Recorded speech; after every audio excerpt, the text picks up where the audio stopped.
नमस्कार. किमंतु लाईव्हमध्ये आपल्या सर्वांचं मनपूर्वक स्वागत. कुळ आणि मूळ या आपल्या 35 भागांच्या मालिकेतील आजचा आपला 10वा भाग आहे. या भागामध्ये आपण जाणून घेणार आहोत गोत्राऐवजी कुळांचा वापर आणि एक नवी समस्या. आता हा काय प्रकार आहे? याच्या आधीचे मागचे जे 3 व्हिडिओ आपण पाहिले गोत्र आणि प्रवर याच्याबद्दल, त्यामध्ये आपण गोत्र आणि प्रवर या 2 संकल्पनांची माहिती घेतली आणि गोत्र आणि प्रवर या व्यवस्थेमध्ये ज्या काही त्रुटी होत्या त्या दूर करण्यासाठी कुळांची उत्पत्ती कशी झाली हे पाहिलं. पण ही कुळं उत्पन्न झाल्यानंतर त्याच्यापासून पण एक मोठी समस्या आज आपल्यापासून आवासून उभी आहे, ज्याचं आपल्याकडे उत्तर नाही. ती समस्या काय आहे ते आपण आजच्या भागामध्ये पाहणार आहोत.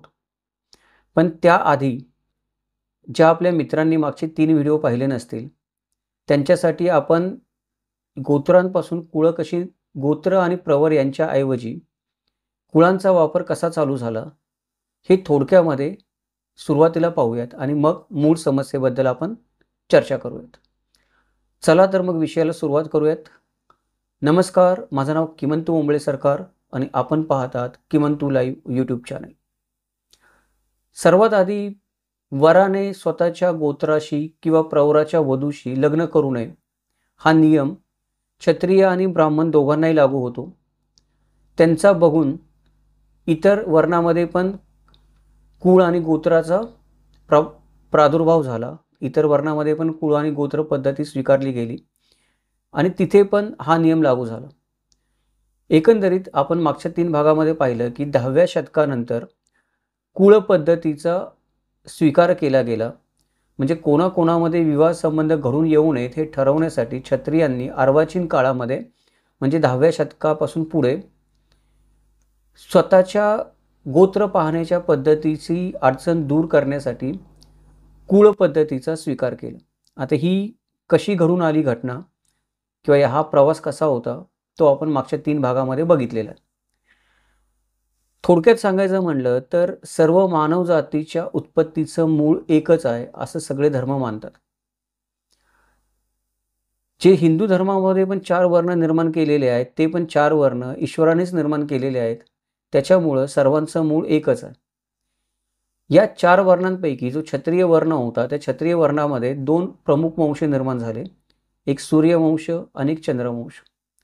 आता इथे आपण ज्याला सूर्यवंश आणि चंद्रवंश म्हणतोय ह्या 2 वंशांची व्याख्या शास्त्रीयदृष्ट्या ज्याला वंश म्हणतात त्याच्याशी मिळते का नाही मिळत याची चिकित्सा करणारे या मालिकेतले पहिले 6 व्हिडिओ आपण बनवलेले आहेत. जर आपण ते पाहिले नसतील तर आपण पाहावेत ही विनंती. पहिल्यापासून जर आपण सगळे व्हिडिओ पाहत आला आणि मग हा व्हिडिओ पाहिला तर आपल्याला अजून जाणीव होईल. सगळी माहिती मी एका व्हिडिओमध्ये मागच्या 9 व्हिडिओंची नाही सांगू शकत. त्याचं कारण मग हा व्हिडिओ मोठा होईल आणि मूळ विषय भरकटून जाईल. तर आपल्याला विनंती आहे की आपण वंश म्हणजे काय हे जे व्हिडिओ बनवलेले आहेत पहिले 6 ते पाहावेत. याच्याबद्दल थोडंसं आपल्याला अजून ज्ञानात भर पडेल. तर या 2 वंशांची निर्मिती झाली. या 2 वंशातल्या निरनिराळ्या पुरुषांनी स्वतंत्र होऊन परत निरनिराळी स्वतंत्र राज्य स्थापन केली. त्यांच्यातल्या सुप्रसिद्ध पुरुषांच्या नावावरून आणि अद्वितीय पराक्रमावरून परत अजून वेगळे 4 वंश निर्माण झाले असं सांगितलं जातं. उदाहरणार्थ यदुवंश किंवा ब्रह्मवंश, नागवंश उर्फ शेषवंश असे अनेक पोटवंश निर्माण झाले. या पोटवंशांनी या पोटवंशामध्ये निर्माण झालेल्या ऋषींनी ऋग्वेदातली वेगवेगळी सूत्र लिहिली. आता अडचण अशी आहे की गोत्र आणि प्रवर हे लाखोनी झाले. कसे झाले आपण पाहिले. त्यात परत क्षत्रियांनी स्वतःच्या क्षत्रिय राजांच्या नावाने अजून वेगळे वंश चालू केले. त्या वंशामध्ये परत समाजाची विभागणी झाली आणि परत समाजाची एकमेकांमध्ये सरमिसळ झाली. कशी झाली ते पण आपण मागच्या भागामध्ये पाहिलं. आता इथे गडबड ही आहे की धार्मिकदृष्ट्या ज्या ऋषींनी मंत्र लिहिले क्षत्रिय समाजातल्या पण ज्यांना आपण मंत्रदृष्ट्या ऋषी म्हणतो त्यांना नंतर प्रवर ऋषी म्हणलं जाऊ लागलं. या प्रवर ऋषींना नंतर क्षत्रिय समाजामध्ये पण मूळ पुरुष मानलं जाऊ लागलं. या प्रवर ऋषींच्या वंशामध्ये पुढे अनेक सुप्रसिद्ध ऋषी निर्माण झाले त्यांनी परत नवीन गोत्र निर्माण केली. त्या गोत्र ऋषीपासून परत अनेक वंश निर्माण झाले. त्यांच्या वंशामध्ये निर्माण झालेल्या अनेक परत ब्राह्मण आणि क्षत्रिय पुरुषांपासून परत नवीन कुळं चालू झाली. नवीन कुळं मानण्याची प्रवृत्ती चालू झाली. या नवीन कुळामध्ये परत शेकडो कुळं निर्माण झाल्यानंतर या शेकडो कुळांचा विस्तार परत एकदा अमर्याद झाला. त्याच्यामुळे परत या शेकडो कुळांमुळे ओळख पटेना वंशाची माणसाला. म्हणून प्रत्येक कुळातल्या अनेक प्रसिद्ध पुरुषांच्या पराक्रमावरून, काही विशेष गुणांवरून, गावांच्या नावांवरून, बऱ्या वाईट कृत्यांवरून प्रत्येक कुळात शेकडो उपनावं निर्माण झाली. त्याच उपनावांना किंवा उपशाखांना आज आपण आडनावं म्हणतो. जरी ही उपनावं किंवा उपशाखा आपण इंग्रज येईपर्यंत आडनावं म्हणून लावत नव्हतो, तरी पण या कुठे नाही कुठेतरी त्या क्षत्रियांची वेगळी ओळख सांगण्यासाठी वापरल्या जात होत्या. प्रत्येक क्षत्रिय कुळामध्ये आपण बघतो की त्याला काही ना काहीतरी टोपण नाव असतं. नंतर आपण म्हणतो की ती त्यांना मिळालेली पदवी होती, त्या पदवीचं नंतर आपण आडनाव करून टाकतो. असं बऱ्याच वेळेला आपल्याला घडलेलं दिसून येते. आता हे गोत्र आणि प्रवर होतं, हे वापरणं थोडं अडचणीचं होतं. त्याच्यामुळे लोकांनी कुळं आणि कुळानंतर पुढं कुळं अडचणीची वाटायला लागली म्हणून आडनावं वापरायला सुरुवात केली. आणि हे वापरता वापरता 10व्या शतकापासून आज जवळजवळ आपण म्हणतो की 22व्या शतकापर्यंत 99% लोकांना आज त्यांच्या स्वतःच्या गोत्र आणि प्रवराचा विसर पडलेला आहे. किंवा जे गोत्र आणि प्रवर ते लावतात ते त्यांचंच आहे हे शास्त्रीयदृष्ट्या ते ठामपणे सांगू शकत नाहीत, अशी परिस्थिती उद्भवलेली. शास्त्रीयदृष्ट्या ठामपणे सांगू शकत नाहीत असं मी म्हणतोय, कारण श्रद्धेने एखाद्याने मानायचं म्हणलं की माझं गोत्र हे आणि माझा प्रवर हा आहे. श्रद्धेने एखाद्या माणसाने स्वतःच्या मनाने मानायचं ठरवलं किंवा गर्वाने किंवा अहंकाराने एखाद्या माणसाने मानायचं ठरवलं की मी या क्षत्रिय कुळातला आहे, तर कोणी काय मानावं हा ज्याचा त्याचा प्रश्न आहे. त्याला कोणी अडवू शकत नाही. कोणी कोणाला अडवू शकत नाही. मी म्हणलं की आज माझं गोत्र आहे, ते माझं गोत्र जे काही असेल ते सोडून माझं गोत्र आज आईन्स्टाईन आहे. माझं गोत्र आज मी म्हणतो की नील आर्मस्ट्रॉंग आहे, ज्याने चंद्रावर पहिलं पाऊल ठेवलं, असं मी मानायचं म्हणलं तर मला कोण अडवणार आहे. आज मी म्हणलं माझं गोत्र सिकंदर आहे, मी मानायचं ठरवलं माझ्यापुरतं, तर मला कोण अडवणार आहे. विषय हा आहे. मी म्हणलं की मी महान क्षत्रिय कुळामध्ये जन्माला आलो होतो आणि माझं जे आडनाव आहे ते भोसले कुळाचीच उपशाखा होती, एक मला कोण अडवणार आहे मी मानायचं म्हटलं तर. त्यामुळे एखाद्या माणसाने श्रद्धेपोटी किंवा गर्वाने अहंकारापोटी काही म्हणायचं म्हटलं त्याला कोणी अडवू शकत नाही. आणि अडवायचं काही कारण पण नाही आहे. ज्याचं त्याचं मत आहे, त्याला त्यामध्ये आनंद वाटत असेल तर आपण त्याच्या मताचा आदर केला पाहिजे. जोपर्यंत समाजामध्ये त्याने काही हानी होत नाही आहे. कोणी कोणाला कुठल्या गोत्राचं म्हणल्याने आणि कोणी कोणाला कुठल्या क्षत्रिय वंशातलं म्हणल्याने समाजाची काही हानी होत नसेल तर मानू द्यावं, त्याला काय फरक पडतो. आपण एकमेकांच्या मताचा आदर केला पाहिजे असं माझं मत आहे. त्यामुळे ते मानण्यामध्ये काही चुकीचं नाही आहे. परंतु असं श्रद्धेने किंवा अहंकाराने एखादी गोष्ट मानल्याने आपण ती खरी होत नाही, आपण ती पुराव्याने सिद्ध नाही करू शकत. हीच एक जशी समस्या आहे, हीच समस्या आज मोठ्या प्रमाणात निर्माण झाली.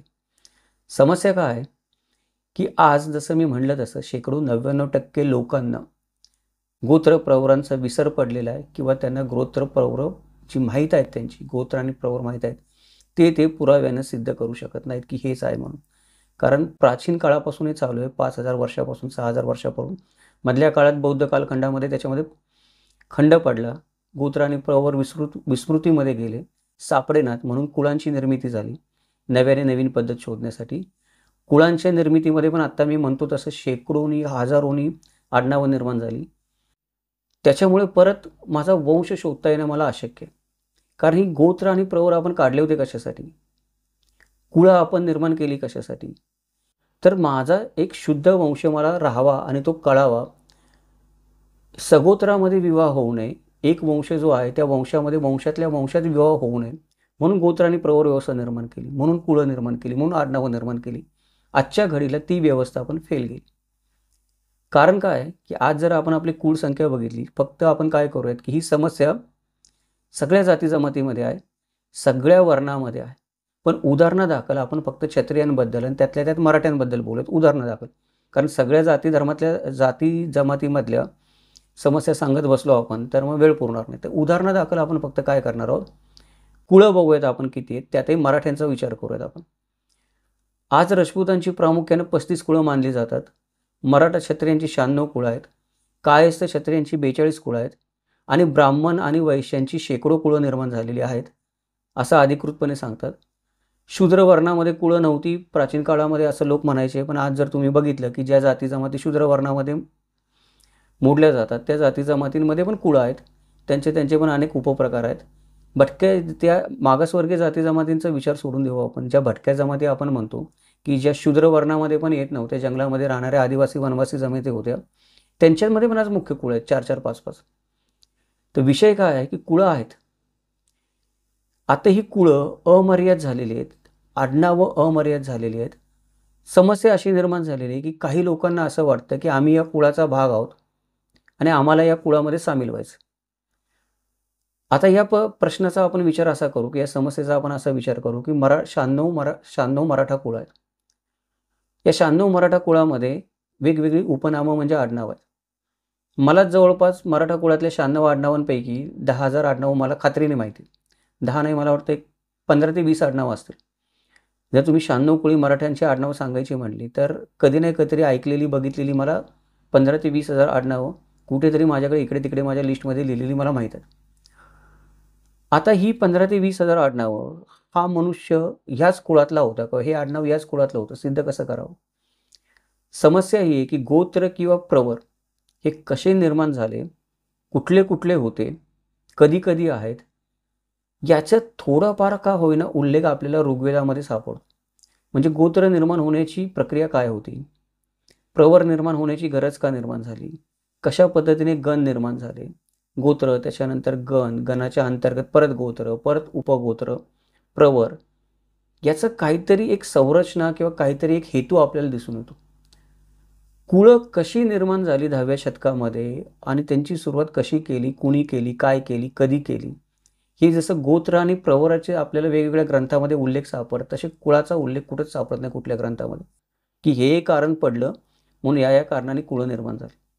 कोणाकडे असेल तर मला जरूर कळवा की 10व्या शतकामध्ये हे एक कुळ निर्माण झालं क्षत्रियांमध्ये आणि हे कुळ निर्माण करण्यासाठी ही मापन पद्धती वापरलेली होती आणि या कारणासाठी एक कुळ निर्माण झाला असं शास्त्रीय पद्धतीने कुठल्या जुन्या अर्वाचीन ग्रंथामध्ये लिहिलं असेल तर मला कळवा. मला आपल्या सगळ्यांच्या ज्ञानामध्ये भर पडेल, आपण त्याच्यावर नवीन व्हिडिओ बनवू.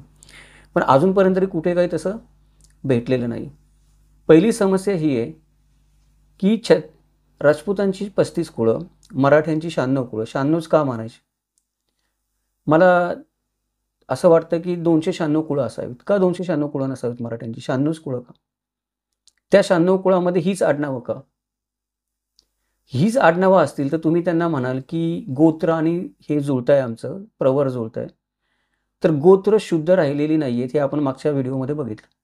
आता गोत्र शुद्ध राहिलेले नाहीत तर तुम्ही असं कसं म्हणू शकता खात्रीने की या कुळातले लोक आहेत हे या गोत्राचे आहेत आणि त्या कुळातले लोक आहेत त्या गोत्राचे, ते एकमेकांशी जुळणारच नाही.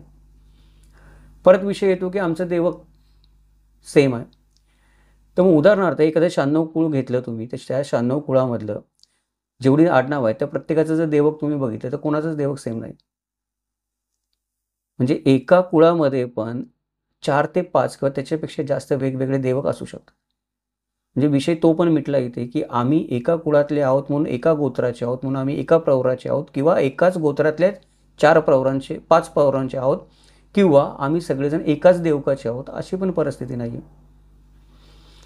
सगळ्यात आधी जे पुस्तक छापलं गेलं मराठांच्या 96 कुळाची माहिती देणार, ते पहिलं पुस्तक कुठलं होतं कोणाला सांगता येईल? आज आपल्याला प्राध्यापक कदम साहेबांचं पुस्तक सापडतं कुळ आणि गोत्राची माहिती देणारं, पण ते पण आता छापलं गेलेलं आहे नवीन भारत स्वतंत्र झाल्यावर. त्याच्या आधीचं जसं आपण म्हणू शकतो की ऋग्वेदामध्ये गोत्र आणि प्रवरांचा उल्लेख सापडतो, तसं मराठ्यांचं कुळ सांगणारी 96 कुळं सांगणारी किंवा मराठ्यांची 96 कुळं आयडेंटिफाय केलेली अर्वाचीन काळातलं 10व्या शतकातलं सोडून देऊ आपण. मराठा जात आपण निर्माण झाली म्हणतो 15व्या शतकापासून, तर बाबा 16व्या शतकातलं 17व्या 18व्या शतकातलं असं कुठलं पुस्तक आहे, राजकीय सामाजिक धार्मिक असं कुठलं पुस्तक आहे ज्याच्यामध्ये ही कुळांची माहिती सापडते? मराठा समाजावर टीका करण्यासाठी किंवा मराठा समाजाला नावं ठेवण्यासाठी किंवा कुळ पद्धतीचा अपमान करण्यासाठी मी बोलत नाही. मी स्वतः मराठा आहे, 96 कुळ आहे, इनामदार आहे. मी त्या अंगेलने बोलत नाही आहे. कुळ पद्धतीमध्ये काय समस्या आहे ते आपण समजून घेण्याचा प्रयत्न करतोय. मराठा कुळांचा विचार करताना या समस्या बाकीच्या जाती जमातीमधल्या पण कुळामध्ये, फक्त मराठा कुळामध्ये नाही आहेत. ब्राह्मण समाजासहित सर्व जाती जमातींच्या कुळामध्ये या समस्या आहेत. ती समस्या निर्माण झालेल्या आहेत आत्ता, कारण कुळ व्यवस्था जी आपण स्वीकारलेली ती कुळ व्यवस्था आता याच्यापेक्षा जास्त कुळ स्वीकारू शकत नाही किंवा याच्यापेक्षा जास्त आडनावं स्वीकारू शकत नाही. जर तिने स्वीकारली तर कुळ व्यवस्था स्वीकारण्याचा आपल्याला जो हेतू होता की वेगळे वेगळे वंश आहेत ते वेगळे वेगळे राहावेत, ते वेगळे वेगळे त्यांचं वर्गीकरण करता यावं, त्याच्यामध्ये वर्णसंकर होऊ नये, तो जो आपला उद्देश होता तो उद्देशच नाहीसा होऊन जाईल.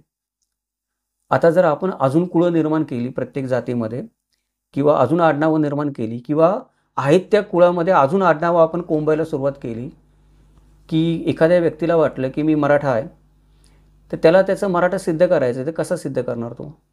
त्याचं देवक सापडलं पाहिजे. आता त्याला असं वाटतं की मी ह्या कुळामध्येच मला शिरायचं आहे की मी ह्याच 96 कुळापैकी मराठा आहे, 96 कुळातल्या अमुक एक कुळापैकी मराठा आहे, मी दुसरा मराठा नाही, मला ह्याच कुळात जायचं आहे. काहीतरी जुगाड लावून एखादा माणूस सांगू शकतो किंवा मी याच्यात आहे आणि आपण त्याला अडवू पण शकत नाही. अडवू शकत नाही त्याचं कारण काय? मागाशी मी म्हटलं तसं पहिल्यांदा जे 96 कुळं निर्माण झाली त्याचं पुस्तक कुठेतरी लेखी टाकी काही जे प्रसिद्ध झालं असेल, कुठलंही असेल म्हणतो, माझ्या माहितीप्रमाणे कदम साहेबांचं पुस्तक आहे, त्याच्या मागचं मला भेटलं नाही आहे. जर कोणाकडे असेल त्याच्या मागचं तर जरूर कळवा, आपण त्याच्यावर पण नवीन व्हिडिओ बनवू, पण मला नाही भेटलेलं आत्तापर्यंत. तर विषय हा आहे की कदम साहेबांनी पहिलं पुस्तक प्रकाशित केलं असं आपण समजू की त्यांनी ज्या माहितीवरने पुस्तक प्रकाशित केलं तो पण माणूस 19व्या शतकामध्ये काहीतरी असेल असं आपण समजू. तर त्याने जी काही कुळांची यादी काढली आणि त्याच्यामध्ये त्याने ती आडनावं टाकली, ती त्याने कुठून टाकली? सगळी आडनावं त्याने गोळा केली का त्या कुळामध्ये टाकताना? काही मागे राहिले असणार 100%. त्या लोकांना आता त्या कुळामध्ये जायचं तर ते कसे जाणार? काही लोकांचं म्हणणं असं आहे की परवा मागच्या महिन्यामध्ये मला दिल्लीवरून फोन आला, आपले व्हिडिओ बघूनच फोन आला यूट्यूब चॅनलवरचे एका व्यक्तीचं, की गंगनाईक म्हणून मराठ्यांमध्ये कुळ आहे का? आता मी जेवढी पुस्तकं वाचली होती त्याच्यामध्ये तर गंगनाईक कुळ कुठेच नाही. मग त्यांनी मला दुसरी एक कुळाची, मी तो प्रश्न ऐकल्यानंतरच त्यांना विचारला प्रश्न, म्हटलं की साहेब ठीक आहे, तुम्ही महाराष्ट्रातून बोलताय का महाराष्ट्राच्या बाहेरून बोलताय? ते म्हणजे मी महाराष्ट्राच्या बाहेरून बोलतो. म्हणलं ठीक आहे. मराठा कुळांची 96 कुळांची यादी असणारं कुठलं पुस्तक बघितलं तुम्ही? माझ्याकडे एक पुस्तक आहे, मी फेसबुकवर इथे बघितलं किंवा या यादीमध्ये बघितलं. ठीक आहे, पाठवा. ती यादी पाठवली, बघितली, त्याच्यामध्ये गंगनाईक कुळ आहे. मग गंगनाईक कुळ त्याच्यामध्ये आहे आणि ते 96 कुळामध्ये आहे, तर दुसरी आधीची जी पुस्तकं प्रकाशित झाली त्यातलं एक कुळ कुठलं तरी कमी झालं ना, त्याच्या जागी गंगनाईक कुळ आलं, नाही तर 97 कुळं होतील मराठामध्ये जर गंगनाईक कुळ ॲड केलं तर. मला गंगनाईक कुळ 96 कुळी आहे का नाही याच्याबद्दल मी भाष्य नाही करत आहे. कदाचित असेल, कदाचित नसेल, पण काही याद्यांमध्ये गंगनाईक कुळ नाही आहे, आधीच्या प्रकाशित झाल्यात त्या, आणि हे साहेब जी यादी दाखवतात नव्याने प्रकाशित झालेली त्याच्यामध्ये गंगनाईक कुळ. म्हणजे काय झालं की कोणीतरी गंगनाईक कुळ नव्याने ॲड केलेलं, आधीच्या पुस्तकांमध्ये ते नव्हतं. याचा अर्थ काय की आधीची पुस्तकं ज्या लेखकांनी लिहिली त्यांना ते कुळ माहीतच नाही, माहीत असतं त्यांनी ॲड केलं असतं. आत्ता काही लोकांना असं गंगनाईक कुळाबद्दल पण जे कोणी आपले मित्र असतील गंगनाईक कुळातले त्यांनी वाईट वाटून घेऊ नका. मी असं नाही म्हणत आहे की तुम्ही मराठा नाही आहात, असणार 100%, असू पण शकेल, इतिहासामध्ये व्हायला काही होऊ शकतं. पण गडबड काय होते कुळ व्यवस्थेमध्ये ते बोलतोय आपण. आता कोणाला वाटलं की तो गंगनाईक कुळातला आहे आणि त्याला 96 कुळी मराठामध्ये बसवायचं आहे, तर कुठे बसवायचं? बऱ्याच लोकांची अशी अडचण आहे की त्यांना असं अजूनही वाटतं की आम्ही 96 कुळी आहोत, आमच्या नावाने एक वेगळं कुळ चालू केलं पाहिजे. पण मग 98 कुळी मराठे होतील, मग 110 कुळी मराठे होतील, होऊ देत, मला काही प्रॉब्लेम नाही आहे. मला 1000 कुळ होऊ देत मराठ्यांची, काही प्रॉब्लेम नाही, चांगली गोष्ट. पण हे ठरवणार कोण? म्हणजे नवीन कुळ मराठ्यांमध्ये ॲड करायचं का नाही ॲड करायचं हे ठरवणार कोण? धर्म ठरवणार, सरकार ठरवणार, मराठा समाज ठरवणार, का कोणी एखादी व्यक्ती ठरवणार की आम्ही ठरवलेले आमचं हे नवीन कुळ आहे, आमच्या कुळाच्या अंतर्गत एवढी 50 आडनावं आहे, आमचं नवीन कुळ मराठामध्ये? हे ठरवणार कसं आपण आता? आणि ठरवलं जरी आपण म्हणतो चला ठरवलं, आपण एक कुळ ॲड करायचं ठरवलं, एक कुळ ॲड केलं आपण मराठा कुळांमध्ये, आता 97 कुळी झाली. तर ते एक कुळ ॲड केल्यानंतर त्या कुळातले लोक नेमके कोणत्या वंशाचे होते किंवा कोणत्या वंशाचे आहेत, ते कोणावर विवाह करू शकतात नाही करू शकत मराठा कुळामध्ये उरलेले, कसं ठरवणार? जे गोत्र आणि देवक ते सांगतायत किंवा प्रवर ते सांगतायत ते खऱ्या खोट्याची शहानिशा कशी करणार? अशा काय झालेल्या आहेत आता कुळ व्यवस्था जी आपण स्वीकारलेली आहे, जमिनीची कुळ व्यवस्था नाही म्हणत आहे, आडनाव वंश निश्चित करण्यासाठी जी कुळ व्यवस्था आपण स्वीकारली, गोत्र आणि प्रवर व्यवस्था मागे टाकून, त्या कुळ व्यवस्थेचं पण आपण म्हणतो एक सॅच्युरेशन पॉईंट आलेला आहे. सॅच्युरेशन पॉईंट म्हणजे काय, की इथून पुढे जास्त आडनावं किंवा जास्त कुळं ही व्यवस्था सोसू शकणार नाही. आणि जर आपण ती सक्तीने ॲड करायला गेलो तर तिचा मूळचा उद्देश, मगाशी मी म्हटलं तसं, वंश वेगळा वेगळा अधोरेखित करणं, तो मूळचा उद्देशच नाहीसा होऊन जाईल. मग आता आपण काय करायचं, हा एक आजच्या काळातला मोठा प्रश्न आहे.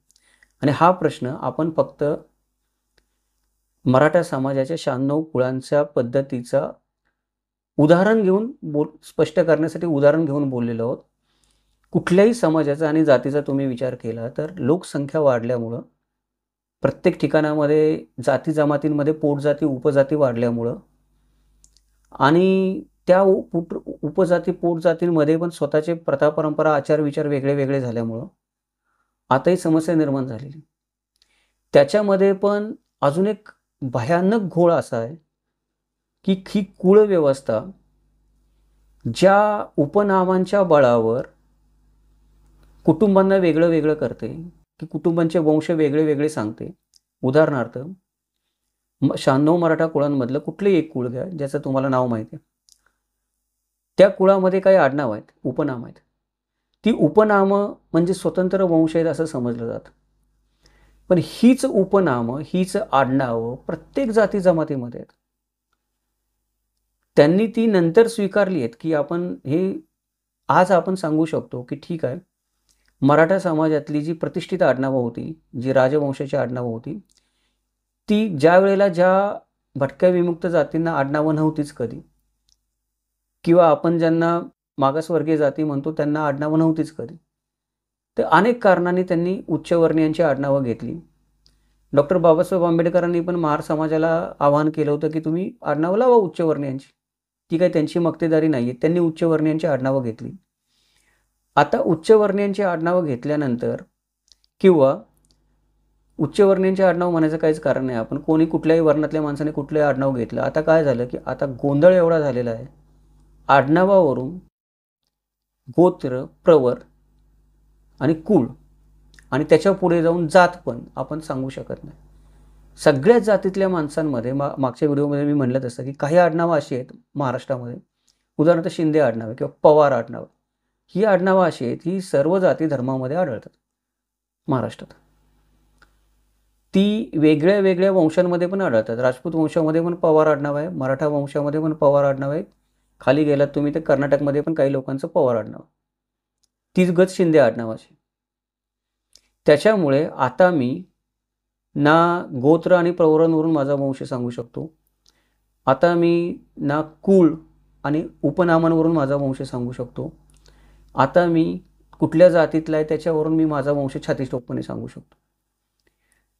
ज्याची आपण बढाई मारतो की मी अमुक वंशाचा आहे, ज्याच्यासाठी आपण लोकांची डोकी फोडतो, वेळप्रसंगी मोठमोठे आंदोलनं करतो आम्हाला मिळालं पाहिजे म्हणून, तो वंश माझा शुद्ध कुठला आणि माझ्या वंशाची भेसळ होऊ नये म्हणून मी काय करायला पाहिजे, किंवा माझ्याच वंशामध्ये सगोत्री माझा विवाह होऊ नये म्हणून मी काय करायला पाहिजे, हे आज मी सांगू नाही शकत. तर ही समस्या आता जी निर्माण झालेली आहे, या समस्येचं काय करायचं,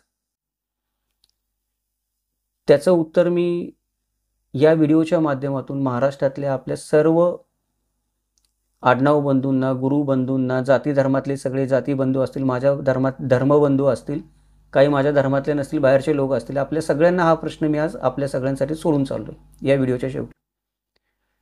तुम्हाला काय वाटतं की आता आपण आपला वंश शुद्ध कसा शोधणार आहोत? जसं आपण या व्हिडिओ मालिकेचे पहिले जे आपण 6 भाग बनवले, त्याच्यामध्ये आपण जी शुद्ध वंशाची व्याख्या केलेली आहे शास्त्रीयदृष्ट्या, तशा शास्त्रीयदृष्ट्या शुद्ध माझा वंश मी कसा सांगावं, आणि जर मला तो काही केल्या सांगता येत नसेल तर मी का एकमेकांची आपण डोके फोडावीत, हा माझ्यासमोर प्रश्न. आपल्याला कोणालाच सांगता येत नसेल तर आपण का फोडवतो एकमेकांची डोकी, समाजामध्ये दुही निर्माण करून.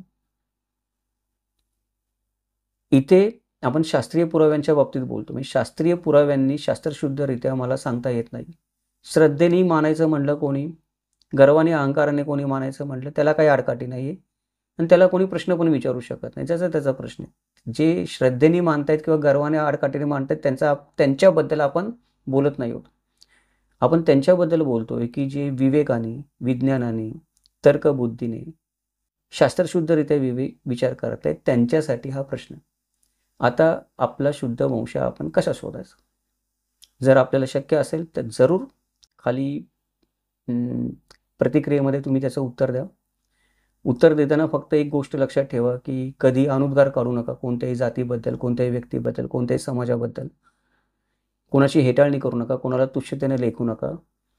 मनामध्ये पूर्वग्रह ठेवू नका एखाद्या जातीबद्दल, समाजाबद्दल, कोणीच कोणाबद्दल. त्याच्यामुळे काय होतं की आपण सत्यापासून लांब जातो.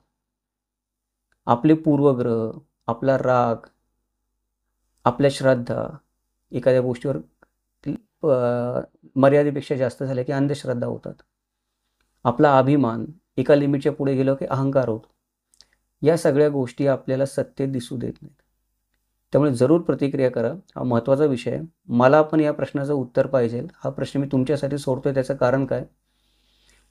मला तर आता त्याचं काही उत्तर दिसत नाही. त्याचं उत्तर एकच आहे, जसं आपण मागे गोत्र आणि प्रवर पद्धत सोडून दिली आणि कुळ पद्धत अंमलात आणली, तशी आता कुळ पद्धत सोडून द्यावी आणि दुसरी कोणती तरी पद्धत अंमलात आणावी, जेणेकरून काहीतरी तरी त्याचं थोडंफार निराकरण होऊ शकेल. हे वगळता अजून दुसरं काय उत्तर आहे? मला तुमच्या सगळ्यांकडून उत्तराची अपेक्षा आहे, पण ती संयमित भाषेमध्ये आणि कोणाचाही अपमान न करता हवी. जर कोणाचा आपण एखाद्या जातीविशेषाबद्दल किंवा व्यक्तिविशेषाबद्दल अपमानजनक भाषा वापरणार असाल तर नाईलाजाने मला कमेंट डिलीट करावी लागेल. अजून दुसरी गोष्ट की मी जरी नाही केली तरी काही पर्टिक्युलर शब्द आहेत ते यूट्यूब फिल्टर करतं. आता यूट्यूबच ती कमेंट दाखवत नाही. त्याच्यामुळे कृपया संयमित भाषेमध्ये आपण सर्वजण या महत्त्वाच्या विषयावर व्यक्त होऊयात. आपल्या सगळ्यांच्या उत्तराच्या अपेक्षा. तर उद्या आपण भेटूयात एका नवीन व्हिडिओमध्ये. त्याच्यामध्ये आपण काय करूया की पुष्कळ मित्रांनी विनंती केलेली आहे की गोत्र, प्रवर वगैरे सांगितलं पण हे समजत नाही. म्हणजे उदाहरण देऊन सांगा की हे गोत्र आहे, याच्यामध्ये हे 3 प्रवर आहेत, त्याच्यामध्ये 5 प्रवर आहेत, ते गोत्र हा वेद मानता, अशी कुठे माहिती आहे का? तर तसा एक चार्ट आहे सापडलेला मला. तर त्याच्या अनुषंगाने आपण थोडं गोत्र आणि प्रवर यांची यादी बघूयात की गोत्र ऋषींची नावं तशी ती लाखोनी आहेत, पण त्यातली एक 10 ते 15 आपण पाहूयात आणि त्यांच्यापुढे प्रवरांची नावं कशी येतात आणि वेदाचं नाव कसं येतं, जो वेद तो गोत्र मानतो ते, आणि थोडीशी त्याच्याबद्दल तार्किक चर्चा करूयात. काही नवीन गोष्टी जाणून घेऊयात. आपण जसं गोत्र ऋषी, प्रवर ऋषी म्हणलं तसं सप्तर्षी, देवर्षी, छंद ऋषी असे पण प्रकार आहेत. ते थोडेसे आपण पुढच्या भागामध्ये पाहूयात. नेहमीप्रमाणे हा व्हिडिओ आपल्याला आवडला असेल तर लाईक करा, शेअर करा. जर आपण या व्हिडिओच्या निमित्ताने प्रथमच किमंतू लाईव्ह चॅनलला भेट देत असाल तर चॅनलला सबस्क्राईब करा, नोटिफिकेशन बटन ऑन ठेवा, जेणेकरून महत्त्वाच्या अशा मुद्द्यांवर आपण नेहमीच आरोग्यदायी चर्चा करत असतो. त्याच्यामध्ये आपल्याला सगळ्यांना सामील होता येईल, आपल्याला ती चर्चा अजून चांगल्या प्रकारे करता येईल. हे अशा प्रकारचे संशोधनपूर्ण आणि तर्कशुद्ध व्हिडिओ बनवण्यासाठी नेहमीच प्रायोजकत्वाची गरज लागत असते, कारण अभ्यास फार करावा लागतो. जर आपल्याला आपल्या चॅनेलचा उद्देश आवडला असेल तर आपण चॅनेलला मेंबरशिप घेऊन सपोर्ट करू शकता. इतिहासाचं, समाजशास्त्राचं, धर्माचं असंच वस्तुनिष्ठ मूल्यमापन, तर्कशुद्ध विवेचन आणि चिकित्सक विश्लेषण ऐकण्यासाठी पाहत राहा किमंतू लाईव्ह. भेटूयात उद्या एका नवीन व्हिडिओमध्ये. तोपर्यंत जय महाराष्ट्र, जगदंब.